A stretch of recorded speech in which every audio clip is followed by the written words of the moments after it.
साहब ये कोई वायरस नहीं है, सिस्टम लूप है। मुझे सिर्फ 2 मिनट के लिए कुर्सी में बैठने दीजिए, मैं इसे ठीक कर दूंगा। इस कचरा बनने वाली भिखारी की हिम्मत कैसे हुई अंदर आने की? इसकी गलतों का कैसे बाहर जी हमें सॉफ्ट सिखाएगा। सर इसे ठीक करना आपकी करोड़ों की मशीनों के बस की बात नहीं है, क्योंकि ये कोई आम वायरस नहीं, सेफ गार्ड है। और इसकी चाबी किसी सॉफ्टवेयर में नहीं, मेरे पास इस फटी हुई डायरी में है।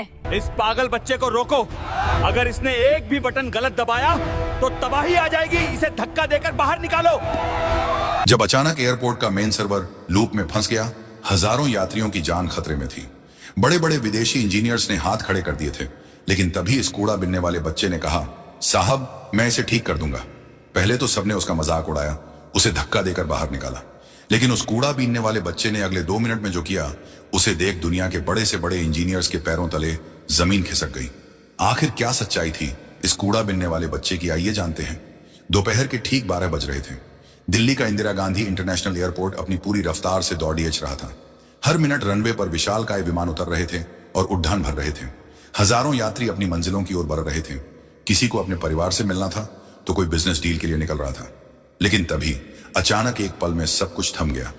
एयरपोर्ट के सबसे सुरक्षित सर्वर रूम में लगी दर्जनों बड़ी स्क्रीन्स एक साथ काली पड़ी डीडीएच गई। एयर ट्रैफिक कंट्रोल यानी एटीसी के हेड मिस्टर खन्ना के कान के पास लगा। हेडफोन अचानक खामोश हो गया। उन्होंने घबराकर चिल्लाया, हेलो, फ्लाइट AI-402, क्या आप मुझे सुन पा रहे हैं? रिप्लाई दें। लेकिन दूसरी तरफ से कोई जवाब नहीं आया, सिर्फ एक डरावना सन्नाटा था। यह कोई मामूली तकनीकी खराबी नहीं थी। एयरपोर्ट का मेन फ्रेम सर्वर पूरी तरह क्रैश हो चुका था। इसका सीधा सा मतलब था महाविनाश। आसमान में उस वक्त 50 से ज्यादा विमान उड़ीडीएच रहे थे, जो अब रडार से गायब हो चुके थे। वे हवा में अंधे हो चुके थे। पायलटों को अब यह नहीं पता था कि उनके आगे कौन सा विमान है, उनकी ऊंचाई कितनी है और नीचे का रनवे खाली है या नहीं। मिस्टर खन्ना का चेहरा पसीने से भीग गया। अगर अगले 20 मिनट में सर्वर चालू नहीं हुआ तो आसमान में उड़ाते ये लोहे के परिंदे आपस में टकराकर आग का गोला बन जाएंगे। हजारों मासूम जिंदगियां मौत के दरवाजे पर खद्दी थीं और करोड़ों का नुकसान तो सिर्फ एक शुरुआत थी। तुरंत देश के सबसे बद्धे सॉफ्टवेयर एक्सपर्ट्स को इमरजेंसी कॉल किया गया। कुछ ही मिनटों में शहर के टॉप इंजीनियर्स वहां पहुंच गए। अमेरिका और जर्मनी के सॉफ्टवेयर आर्किटेक्ट्स के साथ वीडियो कॉल शुरू हुई। करोड़ों रुपए के बैकअप सिस्टम और सुपर कंप्यूटर्स को काम पर लगा दिया गया। लेकिन जैसे जैसे समय बीत रहा था, उम्मीद खत्म होती जा रही थी। एक विदेशी इंजीनियर ने मॉनिटर पर अपना सिर पकड़ और बोला, यह नामुमकिन है, यह कोई आम वायरस नहीं है, यह एक ऐसा लूप है जो सिस्टम को अंदर ही अंदर खत्म कर रहा है। इसे ठीक करने में कम से कम 24 घंटे लगेंगे। मिस्टर खन्ना दहादे, हमारे पास 24 घंटे नहीं, सिर्फ 15 मिनट बचे हैं। अगर सर्वर चालू नहीं हुआ तो कल का सूरज हजारों लोग नहीं देख पाएंगे। कुछ भी करो पर इसे चालू करो। लेकिन दुनिया की सबसे महंगी तकनीक और सबसे काबिल दिमाग पूरी तरह हार मान चुके थे। पूरे एयरपोर्ट पर अफरा तफरी मची थी। यात्री चिल्ला रहे थे और अधिकारी अपनी जान बचाने के रास्ते ढूंढ रहे थे। वहीं हवाई अड्डे के दूसरी तरफ वीआईपी गेट के बाहर, जहां चमचमाती गाड़ियां खड़ी थीं, वहां कचरे के ढेर के पास 10 साल का आर्यन अपनी फटी बोरी में खाली बोतलें भर रहा था। धूल से सना चेहरा और नंगे पैर। आर्यन को देखकर कोई नहीं कह सकता था कि इस बच्चे की रगों में एक आर्किटेक्ट का खून दौड़ रहा है। आर्यन हर रोज आकर इसी एयरपोर्ट के आसपास प्लास्टिक की बोतलें बीनता था। आज भी वो सुबह से कूड़ा बीन रहा था। दोपहर का 1 बजे चुका था, इसीलिए आर्यन ने अपनी बोरी कंधे पर उठाई और शहर के किनारे बनी एक टूटी फूटी झुग्गी की तरफ चल दिया। वहां उसकी मां सुमित्रा उसका इंतजार कर रही थी। सुमित्रा कभी इस शहर के सबसे आलीशान बंगले की मालकिन थी, लेकिन आज वो दूसरों के कपड़े धोकर गुजारा कर रही थी। आर्यन के पिता, जो कभी इस विशाल एयरपोर्ट के असली मालिक और एक जीनियस सॉफ्टवेयर आर्किटेक्ट थे, उन्हें उनके ही सगे भाई ने धोखे से रास्ते से हटा दिया था। एक्सीडेंट के नाम पर उनका कत्ल कर दिया गया और रातों रात सुमित्रा और नन्हे आर्यन को डीडीएच पर फेंक दिया गया। सुमित्रा ने आर्यन को अतीत के जख्मों से बचाने के लिए कभी नहीं बताया कि उसके पिता कौन थे, लेकिन आर्यन के पास उसके पिता की एक आखिरी निशानी थी, एक काली पुरानी डायरी। हर रात लालटेन की धीमी रोशनी में आर्यन अपनी मां के पास बैठकर उस डायरी को पढ़ता था। सुमित्रा को लगता था कि आर्यन बस तस्वीरें देख रहा है, लेकिन आर्यन के लिए वो डायरी एक खजाना थी। उसके पिता ने उसमें कोडिंग के ऐसे रहस्य लिखे थे जो दुनिया की किसी किताब में नहीं थे। उस डायरी के एक पन्ने पर बड़े बड़े अक्षरों में लिखा था, the ghost in the machine, machine का प्रेत, और उसके नीचे ठीक वही एरर कोड्स और डायग्राम बने थे जो आज एयरपोर्ट की स्क्रीन पर चमक रहे थे। खाना खाने के बाद आर्यन फिर से कचरा बीनने एयरपोर्ट पहुंचा तो नजारा बदला हुआ था। हर तरफ चीख पुकार मची थी। एम्बुलेंस के सायरन और पुलिस की गाड़ियों की गूंज ने पूरे इलाके को घेर रखा था। कमांडो चारों तरफ तैनात थे। आर्यन ने भीड़ के बीच से रास्ता बनाया। वहां मौजूद लोग कांप रहे थे। उसे पता चला कि देश का सबसे बड़ा एयरपोर्ट पूरी तरह अंधा हो गया है। सर्वर ठप होने से विमानों का संपर्क टूट चुका था। ऊपर आसमान में उड़े रहे हजारों लोग मौत के मुसाफिर बन चुके थे, क्योंकि बिना सर्वर के 2 विमानों को टकराने से रोकना नामुमकिन था। तभी आर्यन की नजर एयरपोर्ट के प्रवेश द्वार पर लगी उस 50 फुट की विशाल डिजिटल स्क्रीन पर पड़ी डीडीएजी। वो स्क्रीन जो हमेशा फ्लाइट का समय बताती थी, आज खून की तरह लाल हो चुकी थी। उस पर सफेद रंग के कुछ कोड्स बिजली की तरह कौंध रहे थे। Critical error 0x005, logic gate shutdown. Aryan के कदम वहीं जम गए। उसका दिल तेजी से धड़कने लगा। वो गंदा धूल भरा चेहरा अचानक गंभीर हो गया। उसकी आंखों के सामने किसी फिल्म की तरह उसके पिता की उस पुरानी डायरी का पन्ना नंबर 42 घूमने लगा। ये तो वही है। आर्यन के सूखे होंठों से धीरे से निकला। ये कोई खराबी नहीं है, ये तो लॉजिक गेट शटडाउन है। उसे याद आया कि उसके पिता ने डायरी में एक लाल घेरा बनाकर लिखा था, आर्यन, अगर कभी सिस्टम इस जाल में फंसे तो समझ लेना कि किसी ने इसकी जड्डों पर हमला किया है। आर्यन को एहसास हुआ कि यह वो पल है जिसके लिए शायद उसके पिता ने उसे तैयार किया था। वो एक पल भी नहीं रुका। वो अपनी बोरी वहीं छोड़कर अपनी झुग्गी की तरफ जान लगाकर भागा।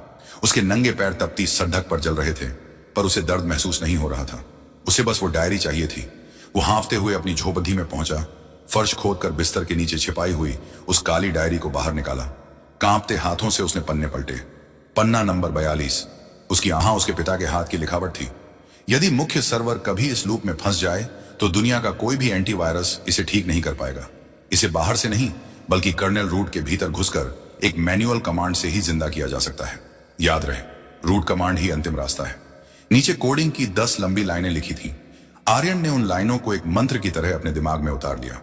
उसने डायरी को अपनी कमीज के अंदर छाती से कसकर चिपकाया और दोबारा एयरपोर्ट की तरफ दौड़ा। उसके दिमाग में सिर्फ एक ही बात चल रही थी, बाबा, मैं किसी को मरने नहीं दूंगा।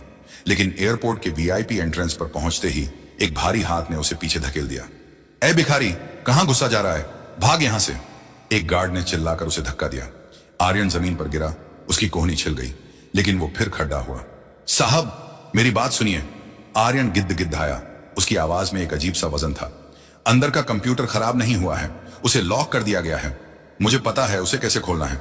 अगर मैं अंदर नहीं गया तो ऊपर आसमान में जहाज टकरा जाएंगे, हजारों लोग मर जाएंगे साहब। गार्ड जोर से हंसा और अपने साथी से बोला, देख रहे हो, अब ये कूड़ा बीनने वाले हमें बताएंगे कि हवाई जहाज कैसे बचेंगे। चल भाग यहां से, वरना ऐसा डंडा मारूंगा कि कचरा उठाना भूल जाएगा। आर्यन फिर खड़ा हुआ। उसकी आंखों में आंसू थे, पर उनमें डर नहीं, एक जिद थी। साहब, मुझे सिर्फ 2 मिनट दे दो।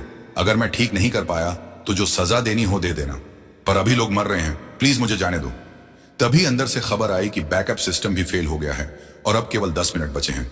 एयरपोर्ट के अंदर मौत का सन्नाटा पसरने लगा था और बाहर एक बच्चा उस समाधान को हाथ में लिए खड़ी डिडिया था जिसे दुनिया ढूंढ रही थी। कंट्रोल रूम में मिस्टर खन्ना अपनी कुर्सी पर ढह गए थे। स्क्रीन पर एक बद्धा सा 08 मिनट का टाइमर चल रहा था। विदेशी इंजीनियरों ने अपने हाथ खड्डे कर दिए थे और एयरपोर्ट के मौजूदा मालिक यानी आर्यन के चाचा विक्रम सिंह पसीने से लथपथ होकर फोन पर चिल्ला रहे थे। विक्रम सिंह को डर इस बात का नहीं था कि लोग मरेंगे। उसे डर इस बात का था कि अगर एयरपोर्ट बंद हुआ तो उसकी अरबों की संपत्ति और रसूख मिट्टी में मिल जाएगा। बाहर गार्ड ने आर्यन को धक्का दिया। आर्यन दूर जाकर गिरा, लेकिन उसका इरादा नहीं टूटा। उसने देखा कि वीआईपी गेट पर सुरक्षा इतनी कड़ी ही है कि एक परिंदा भी पर नहीं मार सकता। उधर एयरपोर्ट की विशाल खिड़कियों के पार आसमान में कुछ विमान अब बहुत नीचे दिखाई दे रहे थे। वे बिना सिग्नल के उतरने की कोशिश कर रहे थे, जो आत्मघाती था। आर्यन ने अपनी फटी कमीज से कोहनी का खून पोंछा। उसने गौर किया कि एयरपोर्ट के किनारे एक सर्विस डक्ट कचरा फेंकने का रास्ता है, जहां से सफाई कर्मचारी बड़े बड़े कंटेनर्स अंदर ले जाते हैं। उसने डायरी को अपनी कमर में कसकर बांधा और रेंगते हुए उस अंधेरे रास्ते की तरफ बढ़ा। अंदर का नजारा और भी डरावना था। एटीसी हॉल में सन्नाटा था, लेकिन वो सन्नाटा खौफ से भरा था। मिस्टर खन्ना बार बार अपने हेडसेट पर चिल्ला रहे थे, फ्लाइट 702, अपनी ऊंचाई बढ़ाओ, हमें कुछ दिखाई नहीं दे रहा। तभी सर्वर रूम का पिछला छोटा सा दरवाजा खुला और कीचड़ तथा पसीने से लथपथ आर्यन अंदर दाखिल हुआ। उसे देखते ही वहां खड़ा एक सॉफ्टवेयर एक्सपर्ट ने चिल्लाकर कहा, सिक्योरिटी, ये लड़ज का यहां कैसे आया? इसे फौरन बाहर निकालो, ये संवेदनशील इलाका है। 2 सुरक्षा कर्मी आर्यन की तरफ लपके, लेकिन आर्यन बिजली की फुर्ती से भागकर मुख्य कंसोल के नीचे घुस गया। उसने वहां से चिल्लाकर कहा, मिस्टर खन्ना,